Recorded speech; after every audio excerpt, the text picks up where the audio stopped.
Hey, it's Brooke and Jeffrey in the morning. You can scroll it later, or better, you can listen live to Brooke and Jeffrey every weekday morning. Big fun, real moments, the laughs that make your day. Your station, your city, right now. That's called radio. In Seattle, that's called Moving 92.5. The Bleacher Report app is your destination for sports. Right now, the NBA's heating up, March Madness is here, and MLB is almost back. Every day there's a new headline, a new highlight, a new moment you've got to see for yourself. That's why I stay locked in with the Bleacher Report app. For me, it's about staying connected to my sports. I can follow the teams I care about, get real-time scores, breaking news, and highlights all in one place. Download the Bleacher Report app today so you never miss a moment. Don't ask me to talk.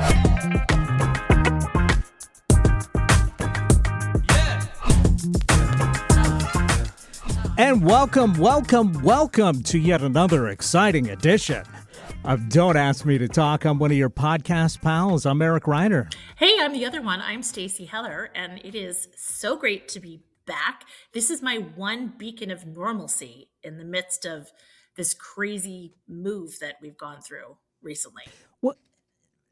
I got to take issue there. Is it a beacon of regularity? Because normalcy does not seem to factor into it when it's us two knuckleheads. Well, that is true. Okay, yes.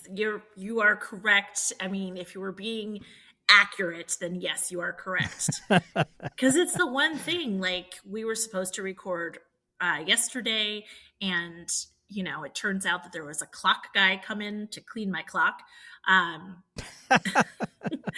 Is that a metaphor? I hope Pete doesn't listen. Well, I mean, here's the deal. Like, should I be worried that Pete's the one that hired the guy to clean my clock? No. Yeah, we have a fancy clock that my father-in-law gave us years ago, and we needed a third party to install it because they couldn't get the pendulum working. Fancy clock. Exactly. So anyway, it's always one thing or another. Also, San Antonio has crazy hard water. I'm not happy about this. All of our glasses and all of our dishes and stuff have that white coating to them. Film. Yeah. It's awful. And because we're in an apartment. You're going to have to get a softener. But we're in an apartment, and so we're going to have to get a filter. But like getting a filter for the dishwasher. And right. Well, I mean, that's specifically what they make the softener for. Right. But like, do you put it, like, where do you put the softener? Well, it depends on the dishwasher. So, you know, if you have one that takes dishwasher salt, you just put it in there and that does the trick. If you don't have that, then you have to buy specific, like a rinse aid that's specifically for softening. Dishwasher salt? That's a thing? Yeah. I found this out when I upgraded my dishwasher last year, and it had like a slot for it. It came with a little funnel. I'm like, what the hell is this? And I'm like reading the manual. It takes dishwasher salt. If you've got hard water, this softens it up. I was like, oh, okay. And we don't typically have hard water here in the Northwest, thankfully. So we don't use that much. So this was the first I had kind of come across it. But yeah, I did some research and I bought some dishwasher salt just in case and put it in. But it's very slowly using it up, which is just fine because, you know. Well, this thing, less money to spend, the better, is going to be like a salt lick because, like, we've only run the dishwasher a couple of times, and it just, the white film it leaves is like the worst. And then it also, like, your hair has to get used to the water and your skin. Right. And I'm like, what is going on? So, well, yeah, that's where the filter might come in handy, and they do make those shower heads with the filters built in. So that's. Yeah. Can you hear my cat crying? I do. Hey, kitty. Cole, he's being very needy at the moment. Well, he doesn't like the hard water either, and he has thoughts about it. Right. Well, I get it. But he only drinks filtered water, so he should be fine. Right. Okay, so good to know that, because I had to go down to the leasing office and I marched down there and I'm like, what's up with the hard water? And they're like everybody knows that. But they did tell me. Ma'am, you never been to Texas before. Exactly. Our boots are hard and so is our water. Right. That comes straight out of the Rio Grande. Exactly. They're like, well, we're built on rock. And I was like, no, I don't know that. Like, what? Isn't the whole earth rock? I don't know. But I found out, for those of you that have hard water issues, the product to get is... Let's hope everybody has water. Well, yeah, right. Lemi Shine. Lemi Shine. Oh, yeah. Yeah, I use that too. Oh, you do? Mm-hmm. Who knew? I did not know these things. Anyway, so those are some of the exciting things that I'm going through at the moment. What about you? Nice. Oh, yeah, it has been an interesting week. Oh. For one thing, I had my what I thought was going to be my final follow-up with the orthodontist, or periodontist rather, in regards to my surgery, my gum graft surgery that we talked about extensively on the show here. And first of all, they're like, okay, so it's healing great. Good job there. Like I had anything conscious to do with it. Yeah, you ate all of those like soft foods. Right. But they're like, but just for fun, just for shiz and giggles, we're gonna put you in a MRI, and then we'll check it out. And so they put me in the machine where I gotta put my mouth on a little piece of plastic, and it spins around my head and does an X-ray scan thing. I'm like, okay, didn't expect this. But they're like, oh, don't worry, it's free. Well, that's not what I was necessarily worried about, but okay, great. Very poltergeist of you. Yes, yeah. And so then the doctor comes in a little bit, and she's like, I'm so glad we did the MRI thing, because there's I can see a shadow on your on your gums up here on your the bone above the teeth. And I'm thinking that there's some kind of decay happening inside of one of the teeth that you had a root canal on. So you may need another root canal, and we should get that done before we do part 2 of the surgery to cover the other. Part 2? Yes. Did you know there was a part 2? No, I had no idea. They didn't communicate to me that, hey, by the way, this is going to be part 1. We're going to do a gum graft here, and then we'll come back later and do part 2 where we cover another section. I had no idea on that. So that was news to me. And then the fact that I'm going to potentially have another root canal done on a previous root canal, because apparently somehow there's rot inside that tooth. So I'm back at the dentist this week, and we'll see what she says about what the periodontist said, because she's like, I'm going to send them a letter. I'm like, well, we got an appointment coming up. Well, we'll follow it up with a call as well. Like, great. Okay. Now, here's the interesting thing about this. So Charlie, my youngest, he is like, I've got to go to the dentist. I haven't been to the dentist in forever, right? Very dramatic. Mm-hmm. Meanwhile, it's been July. And he's like, my teeth, I haven't taken care of them. Like, you never made me go to the dentist. I'm like, except for basically the first 19 years of your life when you went twice a year. And then you went from 19. And then you were an adult and supposed to do adult things. Well, right. And then from 19 to 23, you were going at least once a year, if not twice a year, depending on if you made the appointment. So I'm like, you're right. I'm terrible. Anyway, I digress, of course.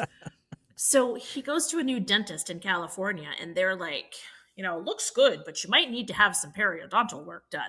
And he's like, totally, like, he's the perfect candidate to, there's a sucker born every minute. And, he's like, oh, this is what I was fearing and whatever. And I said, that's crazy that they're telling you you're going to have to do all this stuff. I would go back to your former dentist, you didn't leave him because you didn't like him, you left him because you moved, and ask Right. him, hey, like, this is all new. Could this have happened from like July to now? Like, did Right. you ever see any site? And his current dentist or his former dentist, whatever, was like, no, no. And by the way, be careful. Now, I'm not saying that your person has sold you a bag of teeth. I'm just saying that, like, these things are so hard because you don't know what you're looking at, and you don't know. Oh, exactly. Yeah. You're like, what? But they show me the shadow on the bone. I'm like, okay. I guess that's what I'm looking at. Right. Like, okay. Yeah, that's frustrating. So a part 2. Yes. Yeah. So fun times I did not expect. But Wow. yeah. What are you going to do? Well, and they make it like, well, if you want your teeth to rot out of your head, I mean. Right. Yeah. I mean, I suppose I could try and get a skull transplant at some point, but well, that might not work out too well. It feels like dentistry is one of the few things where like the return on your investment is like, in the end, they're all going to fall out. You're not going to need them. Absolutely. Yeah. So there's kind of no REI except for like comfort, if it's like really bothering you. But yeah. Well, what would be great is if, we kept our baby teeth for longer. Like, they're around till you're like 35 or whatever. And then they're replaced by your adult teeth. So then you get another 35 years on those, you know what I mean? Rather than have them like fall out of your head at 7 years old. It's like, those were still good. Although, can you imagine being like 35 and you've got like no front teeth and you're whistling like Sister Sally singing on a thistle? Yeah. I mean, I'm not saying this plan doesn't have holes in it. I'm just saying it'd be better if we get 2 sets of teeth, if there was more of a balance in our lifetime. But I guess, maybe when they designed the human, they're like, these suckers are only going to live for 14 years. So well, that's just it. I mean, I think we're living so much longer than we were supposed to. Right. Oy vey. Okay, well, what else has happened? So, by the way, what's the weather like in the Pacific Northwest? It's been cool and rainy. So you haven't been out on your deck? No, not really. Yeah, it's been a little bit just too wet. And we did have a snow event over the weekend. Oh, yes. Which in some places did not stick, but at our house, it stuck. We had, several inches, and it just, I kept thinking like, oh, this is going to go away because I'm looking at the weather app and it's saying like 1 o'clock, it'll be rain. I'm like, okay, great. And all the forecasts were just like, yeah, this is going to turn to rain. But it really didn't. And last week, it just, just snowed and snowed and snowed all day at my house. Wow. And so, yeah, we were like, oh, I guess it's just that last reminder that it is still winter here. And of course, Metal-eyed Mike did not give me any kind of heads up. Yeah. So he's falling down on the job. Well, he's taking a break, or he's buried in snow himself. Right. But some places around here, just to show how many different like microclimates we have, they got snow. Like up here at the office, it did not stick at all. So it was kind of weird to be like buried in it and then like know that, oh, like at work, it's just completely fine. Mm-hmm. It's all clear and turned to rain, It's weird. Meanwhile, here, we also had a chilly event. Overnight, the temperature went from 86 on Sunday to 46 on Monday morning. And it was like 60 yesterday, so it was pretty cold. And today it's pretty cold. 79. Oh, but it's been sunny, by the way, all throughout this. But then you'll get one of these snowstorms and it'll drop down to 35 degrees like tomorrow. Maybe. I don't know. Because the Texas weather is insane. It's like super high and then super cold. Yeah. Yeah, it's definitely. We're at least we're a little more balanced here. We're going from like the 50s to the 40s, not from the 80s to the 50s or the 40s. You get like whiplash. It's like Yeah. it's like probably riding a what do you call it? A Bronco. Like you're like, whoa my gosh, Yes. hold on. Although Bucking Brago. we're in a super great spot where our balcony is in kind of a courtyard. So there's 3 sides. And so we never get direct sun. So it doesn't get like crazy hot. And then That's good. we had one night that apparently it was really, really windy. And like Pete had run out to get something. And he's like, holy cow, the wind was like moving my feet. Meanwhile, I'm laying out on the balcony, like reading, hanging out, completely clueless that it was that windy. So we're in this great little alcove that the wind doesn't really dip into at all. So, Nice. so far, it's better to be lucky than good. Easy breezy. Totally. Cover girl. Exactly. Anything else go on this week for you? Your show. We didn't talk about it last week because we actually recorded before. Yes. So, Yeah. how did the show really go? It went really well. I mean, the weather meant that it was a smaller turnout than we had hoped for. But all the bands sounded great. I accidentally knocked over my drink right before we got started, so that was, Hey, the worst was out of the way. Clumsy Eric move. But aside from that, it went really well, and all the bands sounded really good. And we had a fun time, and they're talking about bringing us back soon, hopefully when we have a little more sunshine. So That's good. Yeah, looking forward to it. That's awesome. Good for you. So you had a fantastic failure before you had a fantastic time.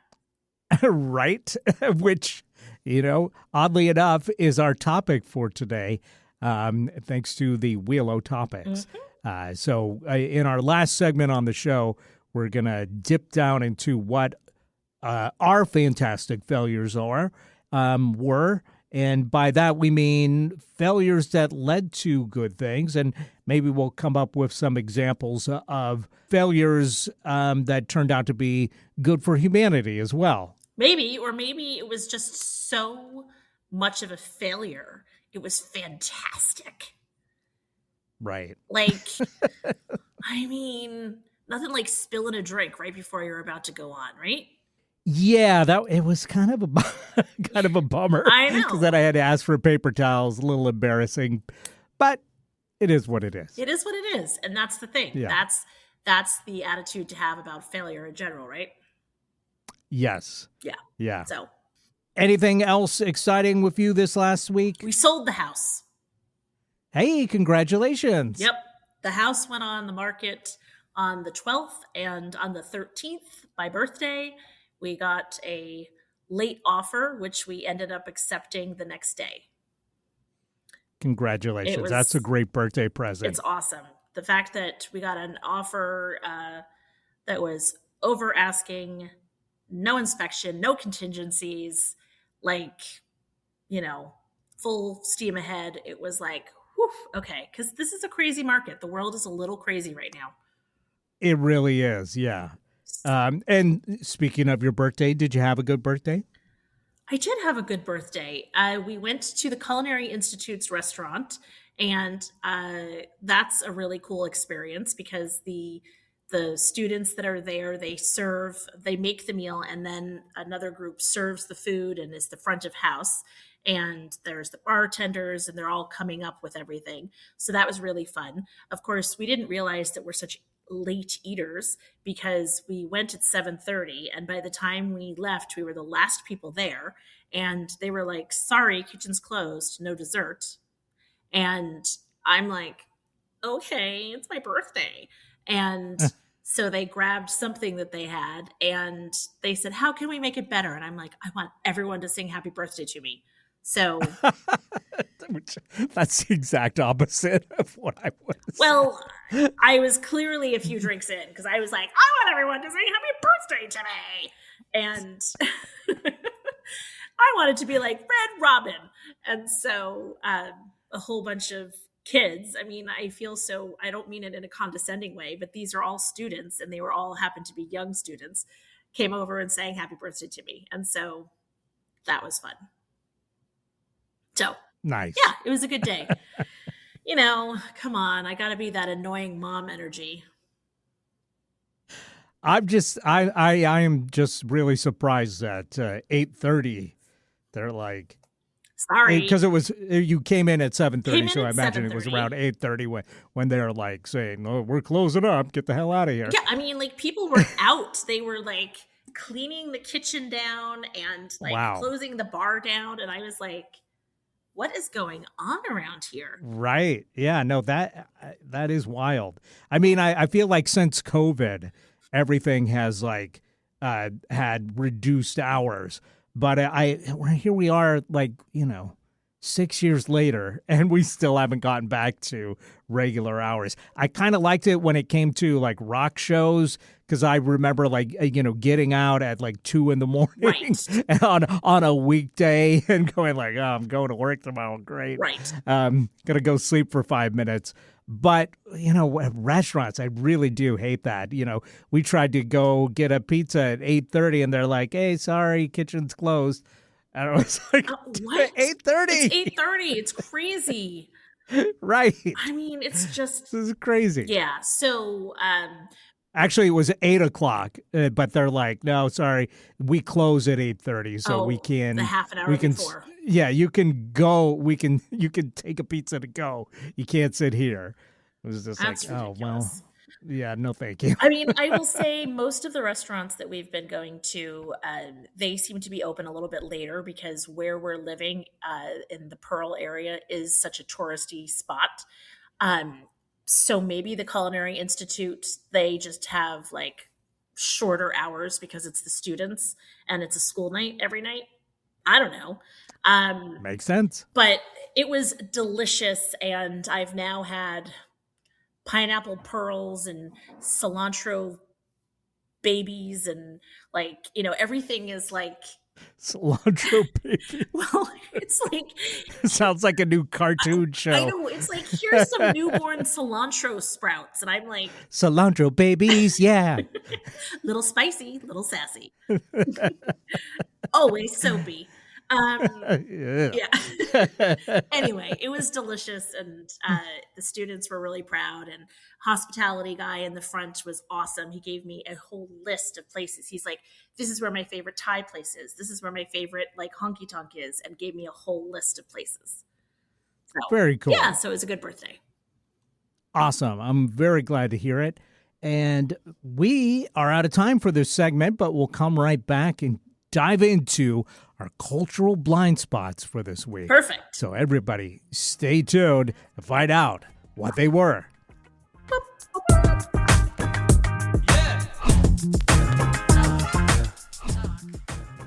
This is Eric Ryder reminding you to follow us on Facebook. We're at Don't Ask Me to Talk, and we're on Instagram, again, at Don't Ask Me to Talk. We'd love to hear from you, so check us out on social media and leave us a comment, leave us a like. Remember, you can always email us directly at asking@don'taskmetotalk.com or leave us a voicemail or text at 475-999-2726. That's 475-999-2726.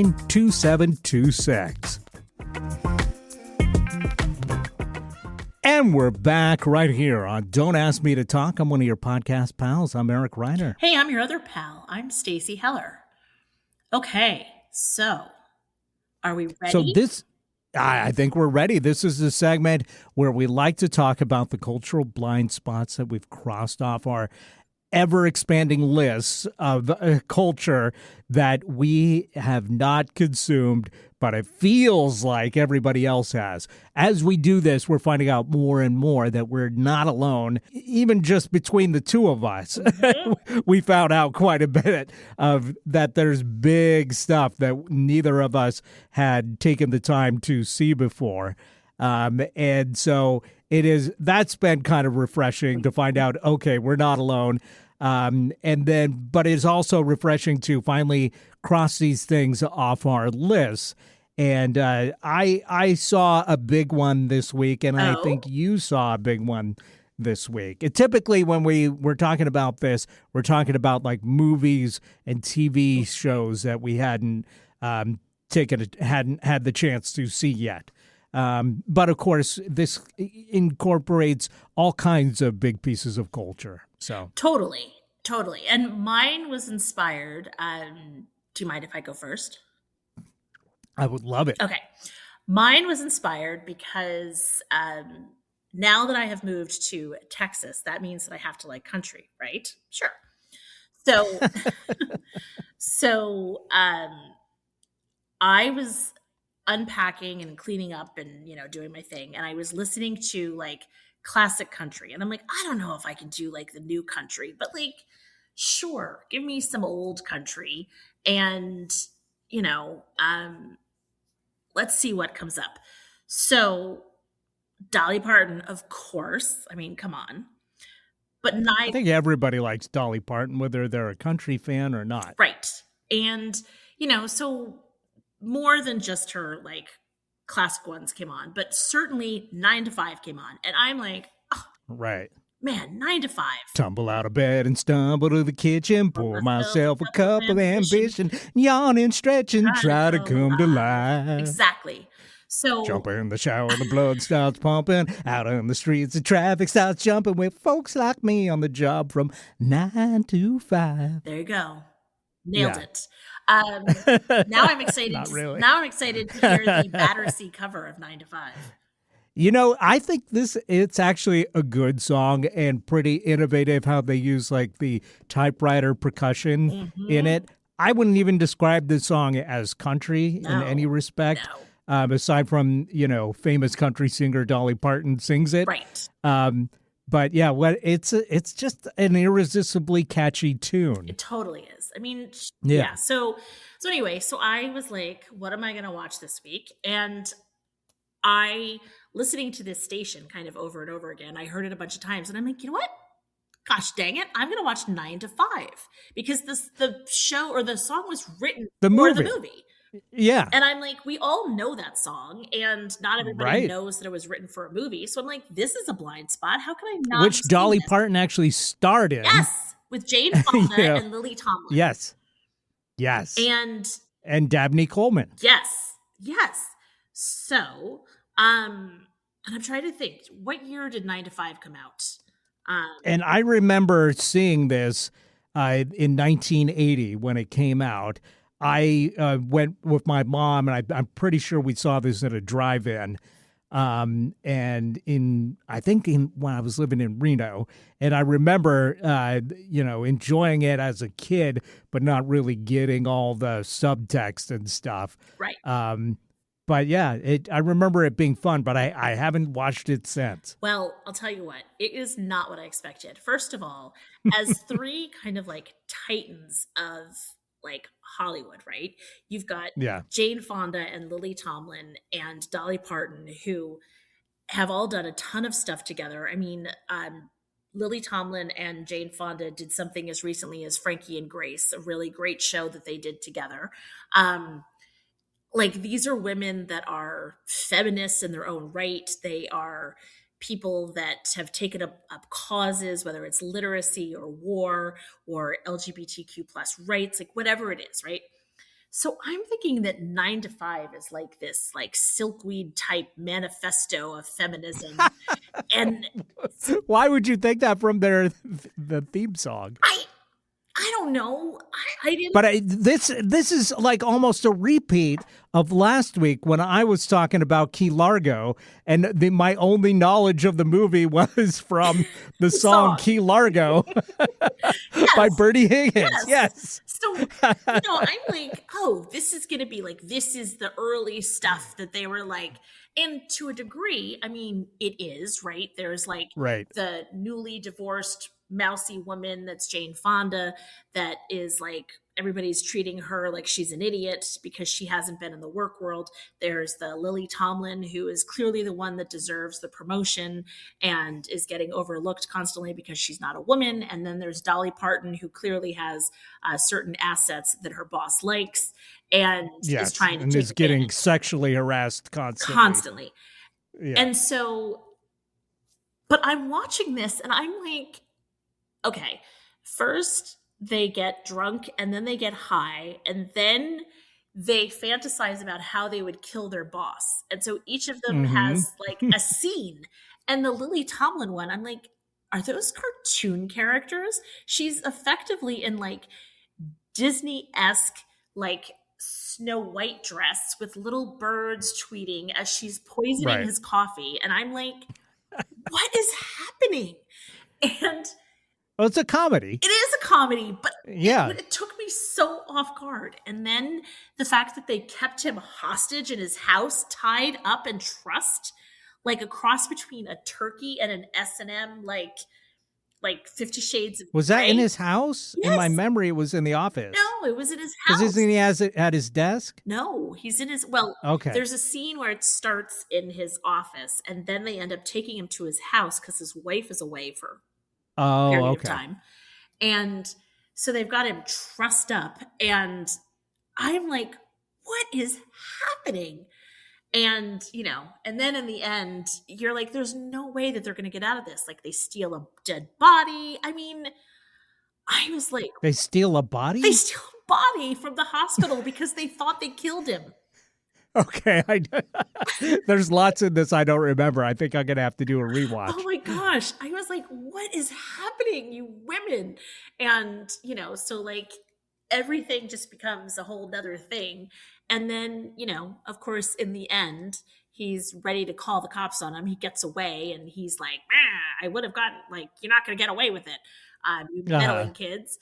But then the big boss comes in and is like, wow, the fact that we've had like a 61% increase in productivity in the past 2 months is worth noting. And now I'm going to send you to Brazil because I need like good people in our like office in Brazil. And like in the end, it all works out and everybody gets what they want and blah, blah, blah. But I was just like, what is happening here? It was just so, I mean, look, it was totally meant to be a comedy and it shows that these women in a way didn't have autonomy to like make it too serious. Like they were dipping their toes in the pool of like they made all these changes and you're like, wow, these changes that they're making in the office, like with work share programs and, you know, being able to work part-time and being able to have personal workspaces versus like the cubicle type stuff and all these things. You're like, this could be applicable today. And then, you know, one of the lines in it is like, all these are great changes, but you know, we're still not ready for equal pay. And I'm just like, what? This is crazy. So even the police think it's crazy. Right. Thankfully, quite a lot has changed since 1980, but it definitely sounds like there's still some stuff in there. Yeah. So it was one of these movies where what I expected and what it was were so different. It was totally entertaining. You know, it was funny. Is it funny? Yeah. It is pretty funny. It's not like I laughed the entire time. And honestly, it may have been because I went in with expectations. And so I wasn't expecting the silliness. And so was almost ill prepared for it because I was like, what? Why is there a little like thumper like bunny that's like chasing Lily Tomlin around while she whistles? Like, what is happening? And why is Dolly Parton like got a lasso? And, you know, now, do you watch the trailers at all before you decide to watch? Oh, okay. No. Because that's different from me. I typically, when I'm thinking about it, I'll go on YouTube and pull up the classic trailer for one of these movies so I can at least kind of get a vibe of what this movie is before I sink my teeth into it. Nope, I just commit. Okay. Yeah. And I got to say that backfired on me when I was all geared up to watch the Great Escape, and then I watched the trailer, and I was like, oh man, this looks hammy as hell. And I don't know if the movie is hammy as hell or if it's just the way they present it in the trailer. I eventually I'll watch that and I'll let you know. But That's supposed to be a classic. that's what they say, and yet it really looks cheeseball if you watch the trailer. Isn't this the one that has like the crazy car chase or something? I think you're thinking of Bullet, another Steve McQueen movie. Okay, I'll have to look it up. I believe he's on a motorcycle in this one. Okay, In The Great Escape. interesting. Well, maybe we'll have to watch another one at the same time, like we did with The Godfather. Because they're prisoners in a World War II camp. Soldiers that have been captured. Okay. So they're Definitely trying to not what escape. I'm thinking. There's like some like screwball comedy that's like maybe like The Great Train Robbery or The Great something, and it's supposedly like a screwball comedy with like people chasing people in cars and whatever. But it sounds like it's a different movie. Anyway, Yeah. so all in all, I learned something new. Don't judge a movie by its song.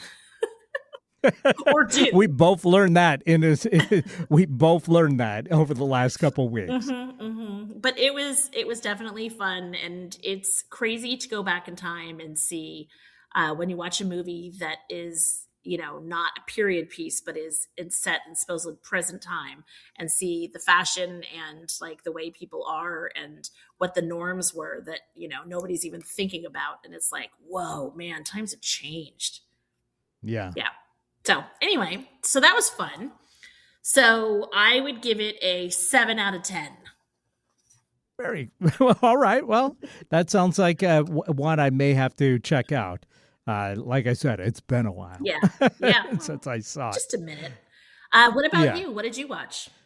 Well, we should mention that this last week you had talked about seeing Weapons, and then the actress that played Aunt Gladys won at the Oscars. Yeah. And I actually watched the Oscars for the first time in a long time this last week with Conan O'Brien hosting. And I thought it was a very funny award show, which is hard to do. I mean, often it's just like boring and drags on, but this was a pretty good Oscars ceremony. Now, I watch like once every 10 years, so I don't know. I don't watch it very often either, but his whole intro was based on Weapons. Like they usually do some crazy intro before like the opening monologue. It's become like a thing. Yes. And like that whole thing.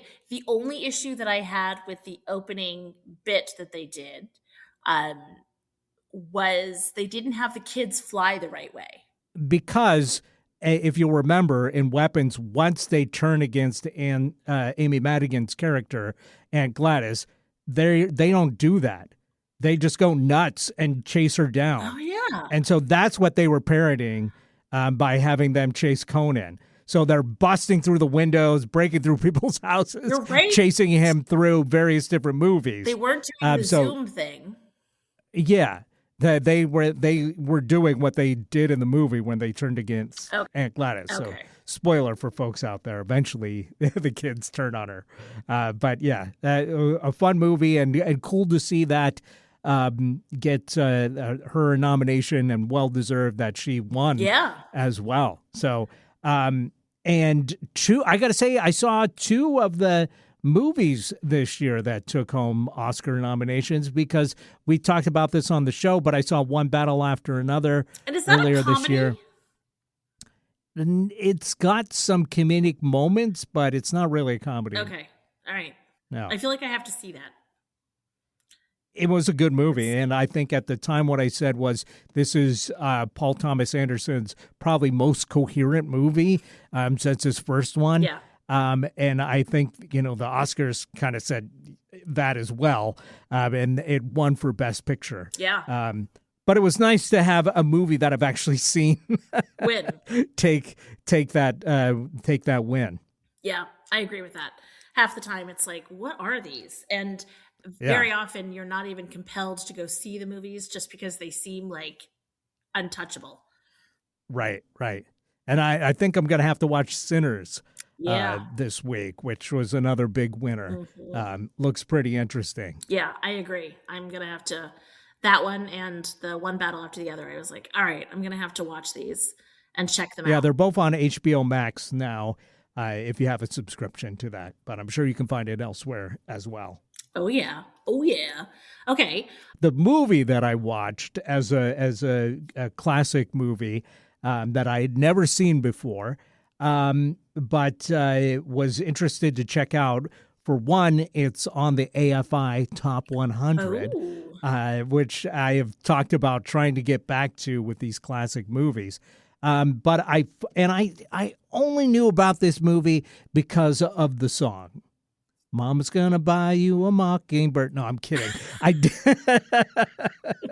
but I did watch To Kill a Mockingbird. Oh my gosh! Wow. And I had never seen it before. Have you read it?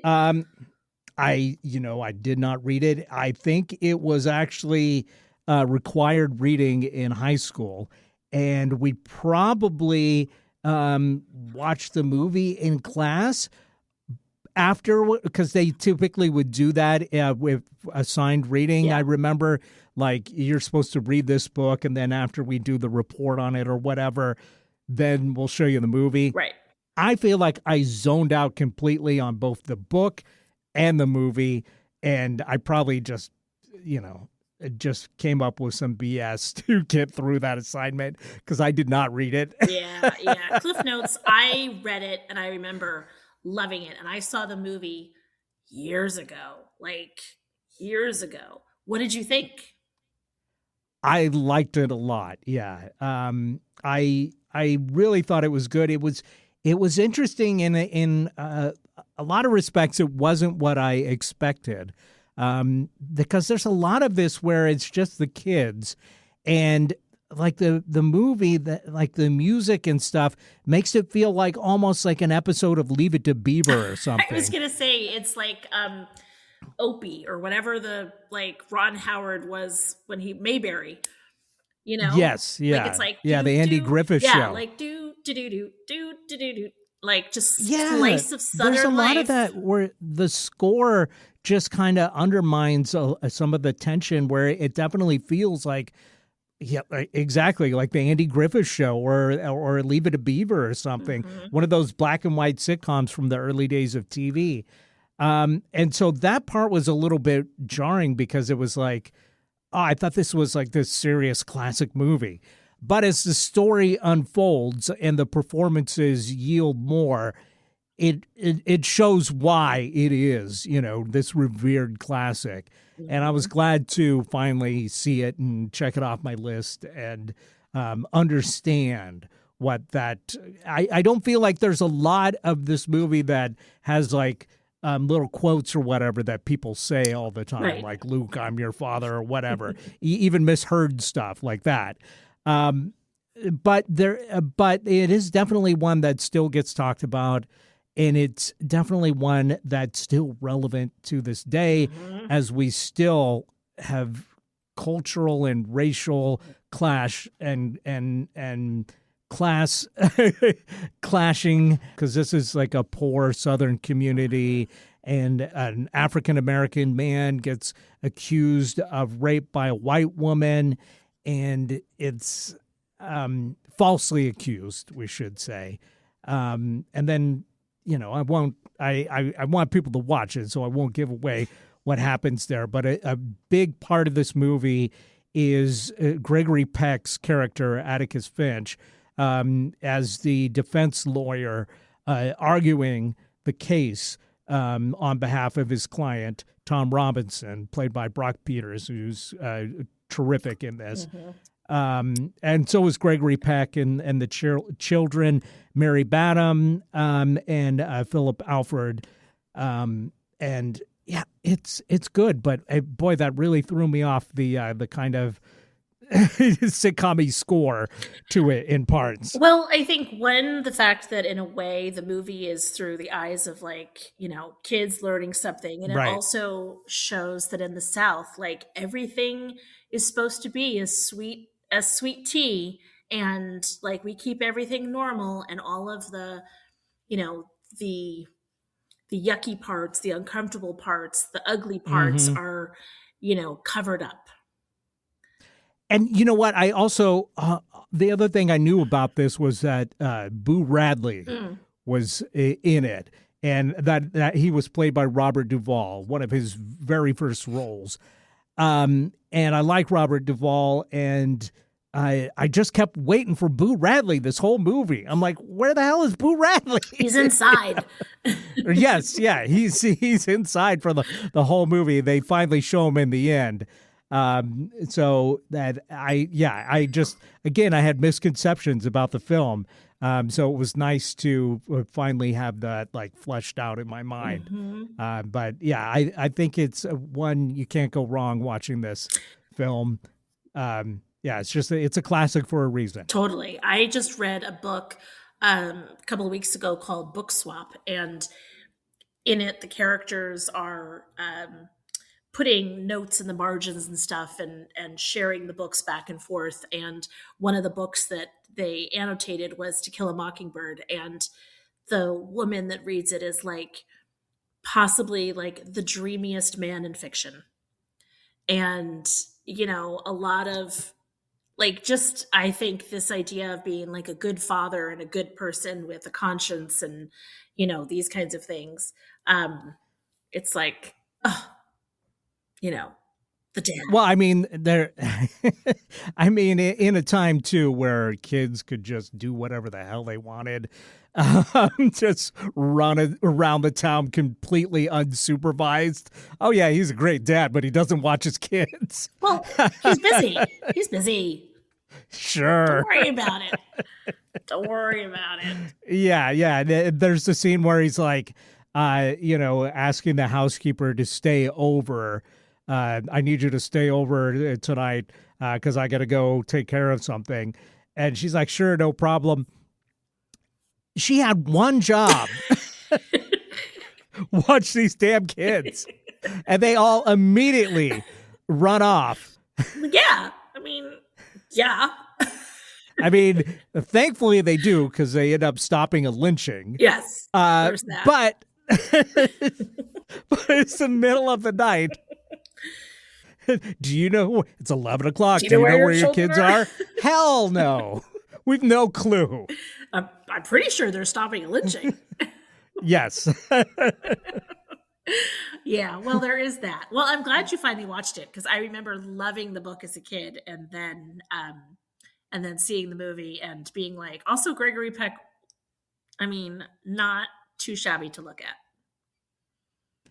Yeah, I thought he was great in the movie, and it definitely reminded me of 12 Angry Men, which I saw, last year and really enjoyed. I think I might rate 12 Angry Men just a little bit higher than To Kill a Mockingbird, but both were very good and very poignant. There you go. All right, excellent. Anything else that you watched? Because usually you're pretty good for a couple things. Yeah, you know what? I've been on kind of a war kick. Oh, inspired by anything? Yeah, I don't know what inspired me to do this, but I just thought, I got the HBO Max subscription again. I'll check out some of the HBO programming that I've been meaning to watch forever, but never got around to. And so I'm like, let me check out Band of Brothers, this series that came out last year that I just didn't get the chance to see. Well, it turns out it came out 25 years ago. Wait. But it still holds up. But it was just one of those things where I was 25 years? Yes. Wow. That's crazy. Right? When you said that, I was like, wait, did like a new one come out? Like I did know that it was like a minute ago. So I was going to bring that up. For me, it seemed like it just came out like a few years ago. I understand. And then to find out, 2001. And here we are in 2026. I felt insane, like, for a minute there. Well, parallel, what do you call it? Universes. Right. But I got to say, it really held up. Yeah. And it's World War II, right? It is, yeah. It's a story of a group of paratroopers. It's all true stories of paratroopers set in World War II in the European theater. So they're fighting the Nazis. And it is, Saving Private Ryan had come out just a few years before with Tom Hanks, and Steven Spielberg directed that. And it was really innovative in the way that they showed combat and the chaos of combat. And basically, they took that idea and turned it into a couple miniseries.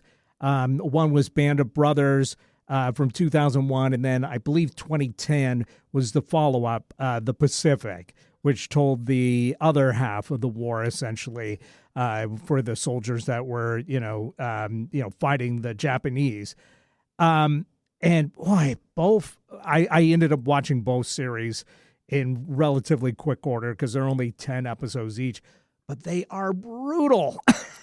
It's really good and very compelling stuff, which kept me watching both series. Yeah. But man, there is some, of course, it's war, but we're so used to media kind of glossing over all the really horrendous stuff of war and making it look like fun almost. But this told the real story, and they go into graphic detail with the wounds that were happening and the amount of people that were dying. And there was the scene where they discover a concentration camp. It's just some of the most harrowing television that I've seen in a long, long time. So it, depending on how sensitive you are to that sort of thing, this may not be the show for you, but boy, was it compelling, and boy, did it do an effective job showing what the soldiers were going through, and how horrific and hellish both, the Pacific and the European theater were in World War II. Yeah. And, of course, that applies to all wars.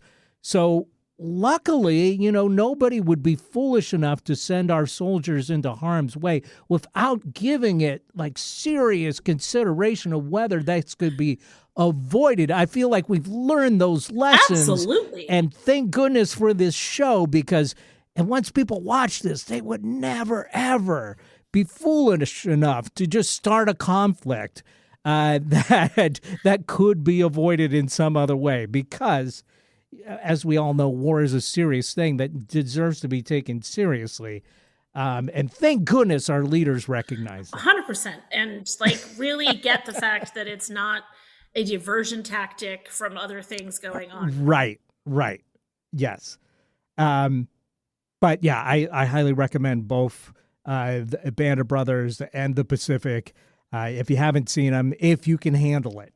Because and I gotta say, one thing that's frustrating is I've got the HBO Max plan with commercials, and so to have it go from a soldier cradling a concentration camp survivor that's about to die to Fabrice by Menon. Yes, that is so jarring and happened multiple times during this series. But luckily, the quality oh my gosh is so high that it was worth putting up with that. Oh my gosh. That is, because when these were made for HBO, they didn't put commercials in. So, and clearly they've just got an algorithm just dumping in commercials whenever. Right. So that is frustrating. There's never a good time for a commercial, unfortunately. Yeah, but especially in these episodes. But wow, I've heard that was glad to have amazing. seen those. All right. Both were brilliantly made and all true stories, and brilliantly acted.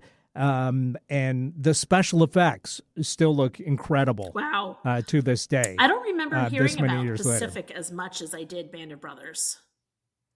Well, it was the second series, and apparently they've made another one called Masters of the Air, I think it was.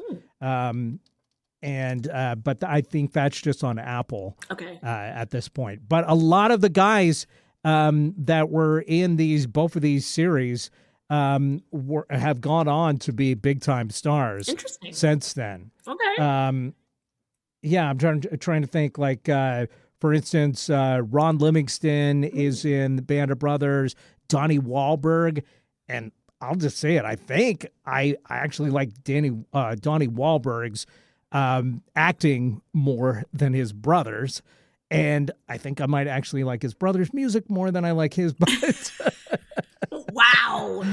But yeah, I'm trying to think of who else is in this, but there's a lot of people that have. Tom Hardy is in it. Simon Pegg is in it. Wow. Even a cameo from Jimmy Fallon, which I did not expect. That's crazy. Yeah. James McAvoy is in it. Let's see. David Schwimmer is in it. And Neil McDonough, Michael Fassbender. So like all these guys have gone on to big time stuff since then. David Schwimmer obviously was a fresh off Friends, so it was interesting to see him do a serious role. Sure. But then in the Pacific, you've got Rami Malek, who's gone on to big things, of course, since that was made, and several other like just great actors who have gone on to bigger things. But these shows, I think, really helped launch the careers of a lot of people.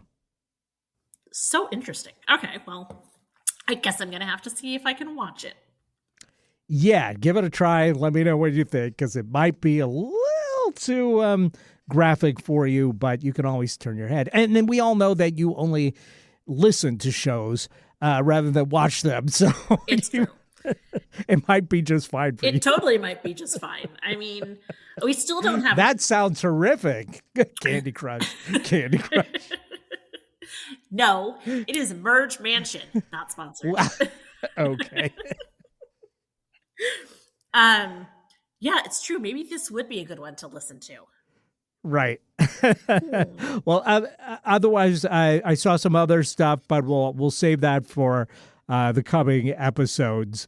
But yeah, that was a lot of content to take in, and some heavy stuff. So yeah. I'm looking forward to watching some lighter fare. Try 9 to 5, in the coming baby. weeks.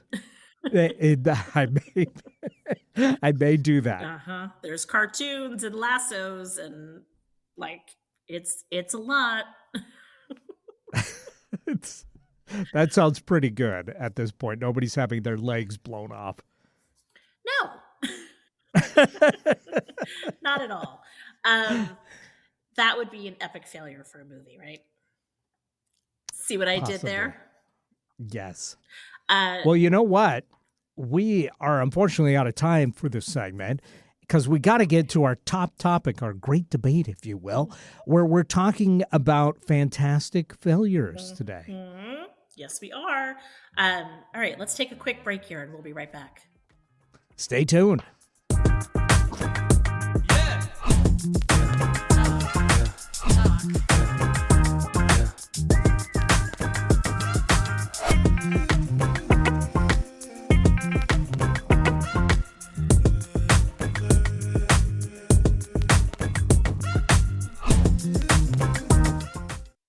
Hey, I'm Stacey Heller. I'm one of your podcast pals, along with Eric Ryder from Don't Ask Me to Talk.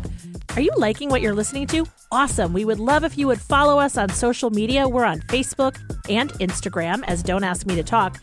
We also are wherever you find your favorite podcast. You can follow us, subscribe, like, rate, whatever it is that you do. You can also email us, That's asking@don'taskmetotalk.com. And if you'd like, text or leave us a voicemail at 475-999-2726. Basically, we'd love to hear from you. Thanks for listening. And we're back right here on Don't Ask Me to Talk. I'm Eric Ryder, one of your podcast pals. And I'm the other one. I'm Stacey Heller. Welcome back, everybody. Thanks for listening. Yes, welcome, welcome, welcome. Yes, this is the segment in the show that we pick each week by spinning the wheel of topics, and it's fantastic failures today, and I feel like I just failed in introducing this. Maybe not in a fantastic way, but let's jump to the part where I say, Stacey, you're the one that puts the topics on the wheel, and usually there's some kind of inspiration in your mind behind every one of these topics. So I like to find out what that inspiration was. So this is definitely a parental thing. This is after years of talking to the kids about, failure. Oh, I failed that test, or oh, I'm such a failure, or, a relationship failure, or whatever it is, and really trying to reframe it, right? Well,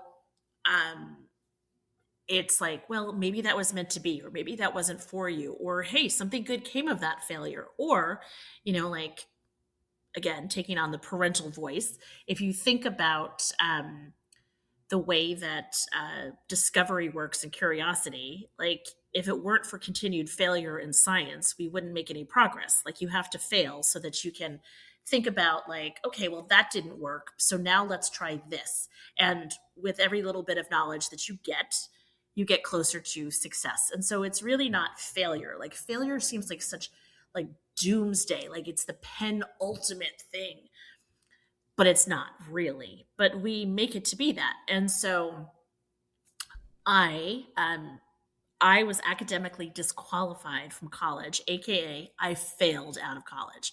And I was never quiet about that with my kids, and I'm not quiet about it with people that I know. Because I would like to think that I'm a articulate, semi-coherent person that's smart. And, college wasn't the right thing for me. It wasn't the right path. And failing out of college did not mean that I'm a failure in life.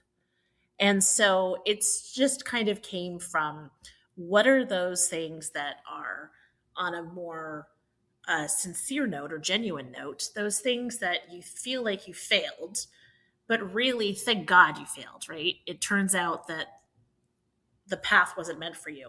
But then what are those things that was just like, oh, that was an epic failure. And you can now laugh about it. And, it was just like I made a cake once, a bûche de Noël. If you don't know what that is, it's the Yule log. I don't. Okay, it's a Yule log. You make it at Christmas, so it's bûche de Noël, Yule log. And usually you make it like... a Yule log is something in the fire that's burning. Right, but it's a cake. So you take you take a sponge cake and you fill it with a filling and you roll it, and then you decorate it to look like a log. And you can put like, you have a little like branch sticking out of it, and I make meringue mushrooms that I decorate it with, and chocolate bark, and you make it look like it is a log, and it's actually a cake. Got it. Okay. So I've seen these before. I think sometimes they're described as like a Swiss roll or something like that. Yes. Yeah. And so I had made one of these. I learned how to do it. I was at the time working at a gourmet food store, and I was good friends with the baker there. And so she taught me how to do this. I mean, I lined the pan with like slivered almonds that were toasted, so it kind of had a mulchy vibe. This thing was amazing. And I was getting ready to head out for the holiday, and I rested it on top of the trash can so I could get out the foil. If that thing didn't just and fall over and completely land on itself and just crush. Oh, Just I thought it was going to land in the trash can. Nope. And I thought like it would at least it was easy to clean up, but damn, No, on the floor. this thing insult to injury. just did a complete 180 so that it's like it wasn't like partly down, it was like down, and it was on a heavy like sheet pan because like this thing is heavy. And so the fact that it just and crushed and everything was all over the place, and I was like, are you kidding me? I mean, it was a fantastic. After putting hours of work into this, yeah. I mean, the meringue mushrooms, like these things were like beautiful, and the whole thing. Now, of course, in my mind, over time, I have made this thing to be the single most epic bûche de Noël that I've ever made. Now, over the years, I have made this thing many, many times, and I'm sure I've gotten better at it. But in my memory, it's like it was the best ever. But it was just a spectacular failure. Like, it just... The kind that you wish that you had on video so that 100%. It could go viral and you get something out of it.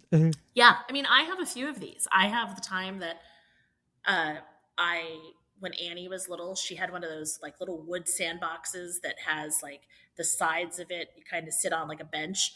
And I had put up the side, and I went in to get some toys for her in our garage. And I reached to get some sand toys from her from the shelf, and didn't notice the stiff metal rake that was there. And in epic Looney Tunes fashion, stepped on the rake, and it went poof right into my forehead. You did a Sideshow Bob. Uh-huh. And it was like, it just went. There's an episode of The Simpsons where he continually steps on rakes for like 5 minutes straight, well, and then box him in the face. It was like, I was like, Dolly. And yes. It absolutely like made me loopy. And then I sort of fell outside where the sandbox was and landed on the side of the sandbox with a thud. So then the lid to the sandbox came down and hit me on the side of the head. I mean, wow. Like, but if you're gonna fail, this is why the word fail is like really not the right word. But if you're gonna fail, like, why not do it spectacularly? Right? At least you get a good story out of it. That's what I mean. Like, you got to be able to laugh at these things. Do you have any like situations like that other than like spilling your drink before you go on to play? I mean, that's a good example right there. It was like, because I thought, like just a little bit had come out, but then it just took over part of the stage, and where there's like, electrical equipment. And I'm just like, because at first I'm just like, I'll just ignore that, play through, we'll clean it up. But then it just like the amount in the puddle just seemed to like grow, even though the can was not tipped over anymore. And I was just like, damn it, I'm not getting away with this. I literally have to ask for some help, and my cool is completely blown here. Yeah. That's so just it. yeah, It leaves you so flustered and like whatever, and completely humbled. Yeah. Yeah. And only time like makes you be able to laugh like you are today, right? Right. It is definitely like a time thing where you're like, oh my God, this is like the single biggest, worst thing that ever happened. And then it turns out like, actually, like this is fine. I survived. We all survived. Nobody died. Totally. It's okay. I mean, I will say it is a huge, like, not that I recommend, like, oh, hey, do something and fail, but to be able to actually like talk the talk and having walked the walk of failing out of school, like, the kids would be like, I failed this test. And, I'm like, did you? Like, what did you get? And they're like, I got a C+. And I'm like, okay, so like, let's talk about what failure is. Like, why is failure, like, failure to most people is just not perfection. And it's like, no, that's not how it works. Like, Right. you know, I don't know. Maybe it's too deep of a topic, but like, No, I mean, I'm just, there's so many times where I failed and I thought like, oh, well, this, I suck, and B, this is the end of the world, and C, I guess this is my life now. And then, it just turned out to be such like, in the long run, turned out to be, like, oh, if that had worked out, I'd have been in another bad situation, Like I'm just thinking about the jobs that I applied for and got no response or came close on and then didn't get. And then I ended up with something, a much better situation because I didn't get that job. Because if I had gotten that job, I would have not been available or even looking. So, yeah, there was plenty of radio gigs. Especially when I was getting started, where I was just like had such high hopes on them, and then just did not, right. did not happen. And like, oh, it was an epic fail of an interview, or like you just whatever it is. And I'm like, there's got to be a different word for it, because I just feel like failure isn't like it's like literally just hit and miss. Like at least you tried. And I don't know, failure just seems like it's just the worst thing that could happen. And it's kind of not always. Yeah, it is frustrating, though, when you do see, like, it is nice to take the inspiration from, like, all the people that have failed over time, but then managed to become successful. Like Walt Disney, for instance, He forged his birth certificate so he could appear old enough to join the army during World War II, which we all know was not the fun party that many movies made it out to be. Just watch Band of Brothers or the Pacific. Let's go to war. But this was a way for him to escape a bad family life. After the military, he was laid off from his job at an ad agency. And his first animation studio went bankrupt. When he finally developed a hit character, Oswald the Lucky Rabbit, he lost all rights to his creation due to a poorly constructed contract with Universal. None of those things stopped him, of course. He went on to co-found the Walt Disney Company, which, has like billions and billions of dollars. Yes. So there's lots of stories like that where it's like, okay, failing is not the end of the world and you can take inspiration. On the other side of that, it is so frustrating to see people that fail upwards constantly. Right? Like, they're terrible at what they do, but because of their privilege, they just manage to just keep getting promoted. And, sometimes to the highest seats in the land. And boy, is that frustrating. But I guess we've got to tune that out and just take inspiration where we can, and not let us stop us as individuals. I feel like it comes down to confidence, right? Like at the end of the day, having that attitude of like, well, why not me? Because you think about the boneheads around you that fail upward. And right. The thing that differentiates you from them very often is like, it might be the experience, the intelligence, all those things in your favor. But what they have very often is the unabashed willingness to just put themselves out there and like just figure it out, make it work, like vamp. And there's a confidence that comes with that. So it's like, okay, they don't seem to be as fazed by failure as the rest of us. Right. It's hard not to be fazed by failure, but sage advice. This may be our most philosophical episode that we've ever done. Epic fail or not? Hey, we'd love to hear from you, listeners. Not, possibly. Yes. Maybe not what you were expecting, just like 9 to 5. Exactly. But it is what it is. And we'll have some new inspiration next week. Let's spin the wheel to find out what we're going to talk about. Let's do it.